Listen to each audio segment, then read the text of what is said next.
몰입, 황농문 교수 지음. 9장. 목표 달성을 이끄는 몰입 효과. 천재성은 몰입도가 좌우한다.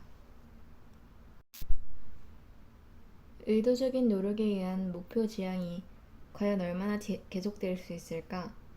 그리고 얼마만큼의 구동력을 만들어낼 수 있을까?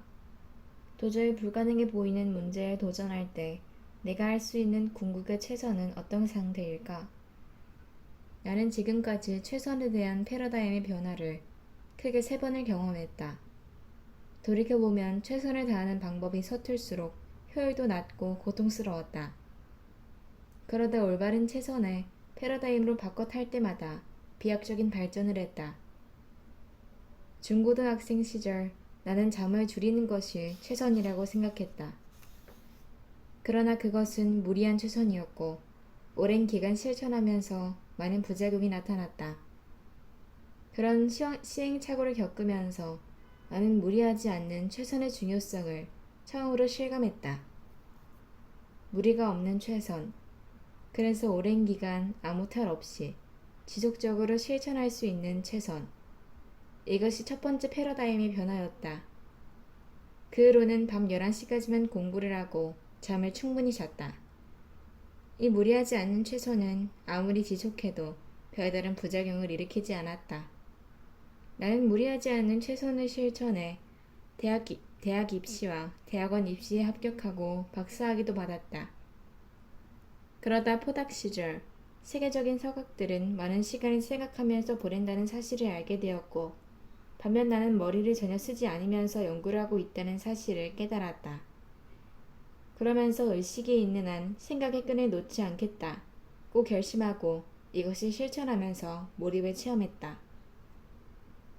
이것이 두 번째 패러다임의 변화다.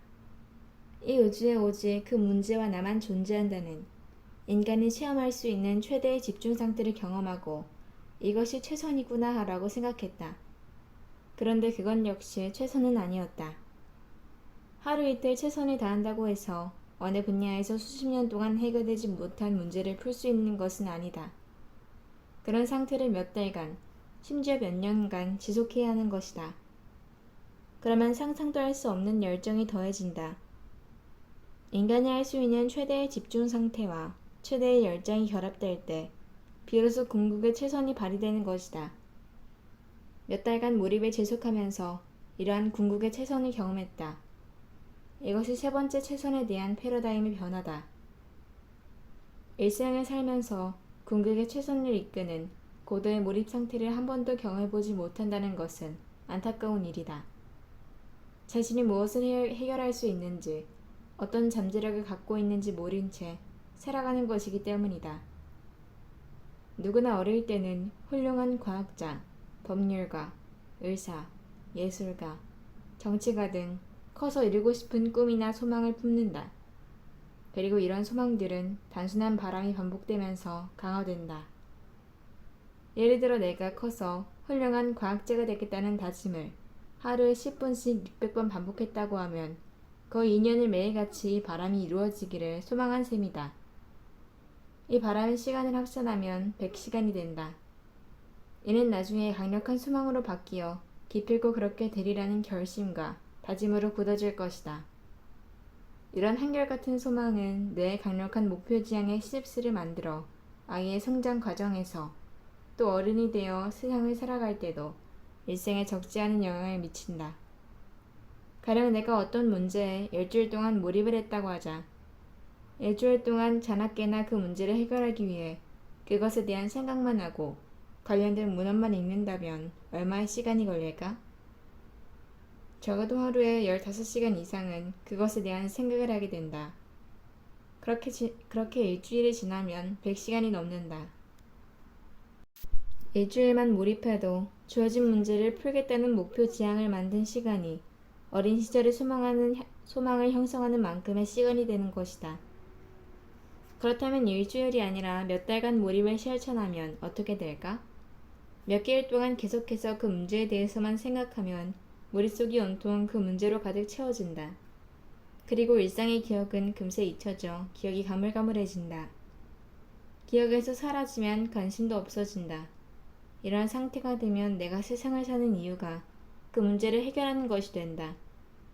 사람이 품을 수 있는 최대한의 소망과 열정이 만들어지는 것이다. 이러한 정서적 상태가 고도의 몰입 상태와 결합되어 몇 달간, 심지어 몇 년간 지속되면 어떤 어려운 문제라도 풀 수 있다. 그것이 뉴턴이 발견한 만유 인력이 되었건 아인슈타인이 발견한 상대성 원리가 되었건 간에 말이다. 다시 말해 천재성은 타고나는 것이 아니라 고도의 몰입과 함께 이러한 정서적 상태를 만들 수 있느냐, 그렇지 않느냐에 따라 결정되는 것이다. 잘못된 몰입을 경계하라. 몰입은 마치 목숨을 건 전투를 하는 것처럼 치열한 행위다. 그 행위가 생산적이건 소모적이건 파괴적이건 간에 예컨대 컴퓨터 게임에 몰입하는 아이도 그 순간만큼은 그 어느 때보다 진지하고 치열하다. 단지 생산적이지 않다는 게 문제가 될 뿐이다. 몰입 상태에서 느끼는 치열함은 삶을 무료하게 여기던 사람들에게는 생생하게 살아있다는 느낌을 맛보게 한다. 그전엔 살아도 사는 것 같지가 않았는데 살아있다는 생생한 느낌을 받으니 그보다 더 좋을 수가 없는 것이다. 이러한 효과 때문에 사람들은 도박, 불륜 같은 파멸적인 몰입이나 약물 중독에 빠져들기도 한다.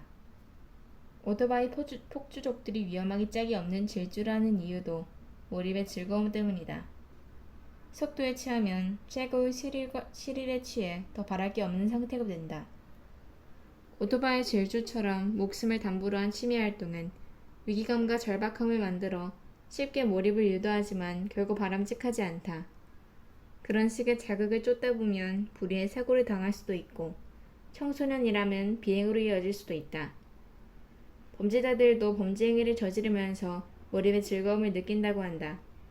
한밤중의 절도보다 더 짜릿한 것이 없다던 범죄자의 고백처럼 몰입의 쾌감은 범죄마저 즐길 정도로 매약 같은 중독성이 있다. 주식 투자를 하는 사람들 중에서도 몰입을 하는 경우가 많다.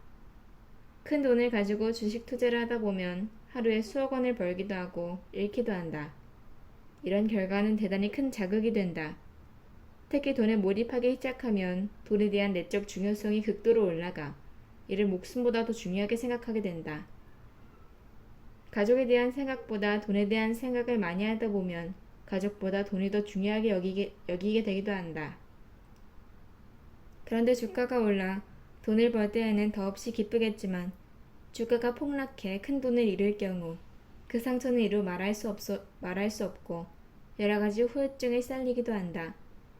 잠을 자다가 갑자기 깨기도 하고 스트레스로 몸의 저항력이 약해져 암이나 각종 질병에 걸리는 사람들도 있다. 심지어 큰 돈을 잃었지만 걱정하지 않고 살 수 있을 만큼의 충분한 재산이 남아있음에도 불구하고 자살하는 사람들도 있다. 이성적으로 괜찮다고 아무리 자신을 타일러도 회복하기 어렵다. 돈에 대한 내적 중요성이 오랜 기간 굳어져 이성적으로 조절할 수 없는 상태이기 때문이다. 온갖 부작용을 없애기 위해서는 자신의 영향력을 벗어난 결과에 몰입하지 말고 자신의 영향력 안에 있는 의사결정 과정에 몰입해야 한다. 투자의 기질로 알려진 워렌 버핏은 돈에 몰입하기보다 어느 회사에 투자할 것인가에 대한 판단에 몰입했을 것으로 보인다.